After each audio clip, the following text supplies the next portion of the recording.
Tiens, cette question à présent. Ici, les marchés étaient en train d'intégrer un petit peu ce risque Le Pen sur le CAC 40. Bonjour Laurent. Bonjour David. Laurent Grassin, directeur de la rédaction de Boursorama. On a ce scénario d'un second tour, Marine Le Pen, Emmanuel Macron, qui évidemment est largement dans les têtes, sauf que la victoire de Marine Le Pen apparaît davantage possible, en tout cas moins impossible qu'il y a un mois. Exactement, oui. Et le mot impossible est très intéressant, David. Je ne sais pas si vous avez vu ce clip d'Emmanuel Macron lors de son meeting, effectivement, de la Défense ce week-end, où il bat le rappel, en fait. Il appelle à la mobilisation générale et il explique aux gens qui sont venus le voir qu'il y a beaucoup de choses qu'on croyait impossibles. D'abord, sa victoire, il y a 5 ans, effectivement. Le Brexit, qui a pris un petit peu beaucoup d'observateurs par surprise. Et Trump. Et la victoire de Donald Trump. Il disait, rien n'est acquis. Il faut, lors de ces 2 week-ends, ces 2 rendez-vous électoraux, se mobiliser. Et pourquoi il nous dit ça, Emmanuel Macron ? Parce que, oui, les sondages montrent que les courbes, les courbes sont en train de se rapprocher. Le dernier sondage en date, une progression de 6 points au second tour pour atteindre 47%. C'est le baromètre quotidien Opinionway qui est à Partners, ce qui est fait pour les Échos. C'est le niveau le plus élevé depuis le début de la campagne. Ça montre une vraie dynamique. On s'approche de la marge d'erreur. On s'approche de la marge d'erreur, ça veut dire que effectivement, tout devient possible. Et puis cet autre sondage, IFOP, qui montre que sa cote de popularité, c'est aussi intéressant, elle n'a jamais été aussi forte depuis 2015. 43% des personnes interrogées ont une bonne opinion d'elle. Il faut savoir qu'en octobre dernier, on était plutôt autour de 30, donc là aussi une progression qui est assez incroyable. Et ils ne sont plus que 28% des personnes qui ont répondu avoir une très mauvaise opinion de la candidate du Rassemblement national. Est-ce qu'on n'est pas là devant une dynamique assez nouvelle ? Voilà. La question est ouverte. Bon, et du coup, il y a eu ce petit moment de réveil de la part des marchés, notamment hier. Et là, pour le coup, on peut dire, Laurent, que les marchés n'ont pas brillé par leur clairvoyance. Oui, et on pourrait dire que ce n'est pas la première fois, parce que le Brexit, on s'en souvient, ça avait été une très très grosse journée, ne serait-ce qu'à Boursorama, avec beaucoup de visites sur le site. On ne s'y attendait pas. La victoire de Donald Trump, pareil, tout était joué à l'avance. Donc, effectivement, une victoire de Marine Le Pen, eh bien, on pourrait potentiellement être aussi surpris. Avec un effet, évidemment non, en tout cas, on le voit sur les taux d'intérêt à long terme. Voilà, et là, vous en avez parlé avec Patrick Arsus juste avant, l'OAT à 10 ans, l'emprunt d'État à 10 ans français, et c'est toujours ce baromètre qui est l'écart entre le niveau de cet emprunt à 10 ans et la référence qui est le Bund allemand, et là, on est sur ce qu'on appelle le spread, cet écart de taux, on est à 50 points de base, légèrement au-dessus de 50 points de base. 50 points de base, c'est 0,5%. 0,5%, pour que ce soit très clair. On a pris 10 points de base depuis le début du mois, ce qui montre qu'effectivement, il y a un petit peu de défiance sur la dette française par rapport à la référence. Et voilà, et pour recentrer un petit peu le débat, on était monté plus haut en 2017, puisqu'on était autour de, je crois, 75-80 points de base, et on voit que l'euro également a baissé, avec des gens qui se prémunissent, en tout cas, qui se couvrent à court terme sur une possible baisse de l'euro sur le mois qui arrive.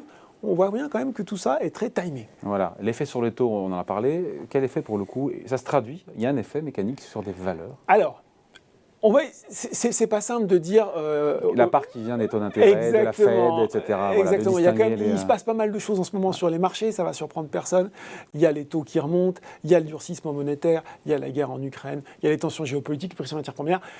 Ce qu'on constate quand même, c'est que lundi, sur la séance de lundi, où le CAC a plutôt plus décroché que les autres indices européens, avec l'apparition de ce sondage, il y a eu un effet sur les valeurs qui sont typiquement exposées au marché national domestique français. On peut parler des banques, c'est Société Générale et Crédit Agricole qui ont fortement baissé. Les valeurs de l'auto qui, les pauvres, mangent un peu à tous les râteliers, crise des semi-conducteurs, guerre, et puis effectivement une exposition très forte sur le marché domestique, donc de nouveau baisse de Renault, de Forcia, de Valeo, etc., etc.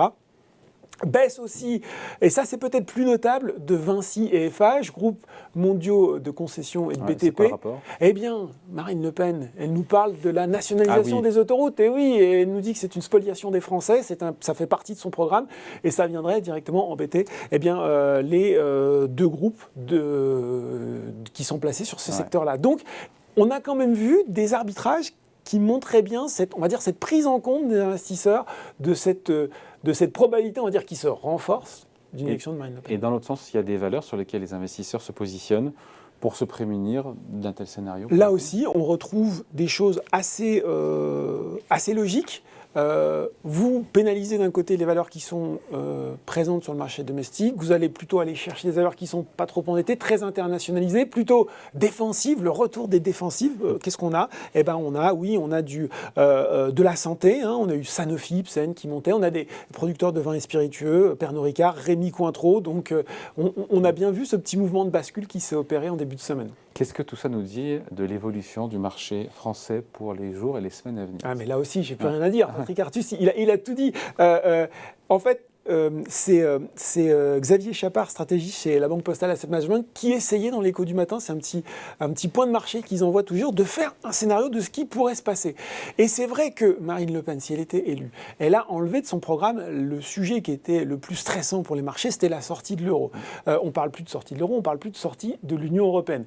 Dès lors, de deux choses l'une, et c'est ce que disait Patrick Artus, soit finalement vous continuez à respecter ce qui est prévu. On ne peut plus payer les contributions françaises à l'Union européenne. Soit effectivement...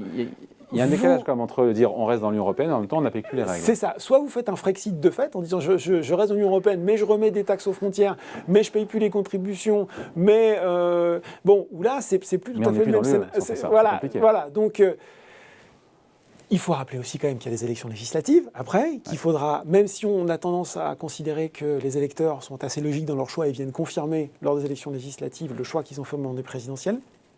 Ce qui veut dire en tout cas que pour le moment, et on le voit aujourd'hui, le stress n'est pas énorme. Encore une fois, on n'est pas au niveau de 2017. L'influence la plus... On va attendre lundi. Hein.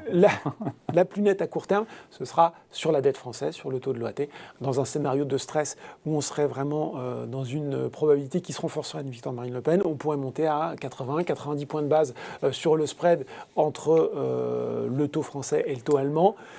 On verra ça dès lundi à l'ouverture. Voilà, on verra ça. Et puis, il y a quand même ces entreprises qui, de facto, seront plus exposées. On a parlé notamment d'un Vinci FH. Si ce programme de nationalisation des autoroutes venait à voir le jour, oui, il y aurait forcément du souci à se faire. On va reparler de tout ça tranquillement dès lundi. Merci beaucoup. Merci Laurent. Merci David. Salut.